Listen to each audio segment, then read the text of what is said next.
Already আমার হয়ে আসছে, দেখুন, দেখে বোঝা যাচ্ছে খুবই আমি মচমচা, একদম ক্রিস্পি হয়ে গেছে। তো অবশ্যই জানাবেন ইয়েস কিচেনের বেগুনি আলুর চপ পেঁয়াজু কেমন হয়। আমি একে একে অল্প অল্পভাবে আপনাদের দেখে দেওয়ার ট্রাই করেছি স্বাস্থ্যসম্মতভাবে কীভাবে আপনারা বাসায় এভাবে খেতে পারেন। অনেক সময় তৈলাক্ত জিনিস খেলে আমাদের খুবই প্রবলেম হয়। আর রোজার সময় আসলে এটা একটু না হলেও ভালো লাগে না, রোজার ইফতারে অতৃপ্তি থাকে। এই কারণে চেষ্টা করি যেন স্বাস্থ্যসম্মতভাবে ইফতারিটা করার। তো দেখুন কত সুন্দর হয়েছে। তো এখন আমি এখানে বেগুনি আর আলুর চপটা একই জায়গায় রেখে দিলাম।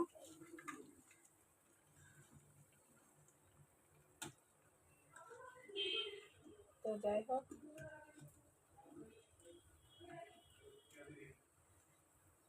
খুবই মচমচে করে আমি এখানে রেখে দিচ্ছি।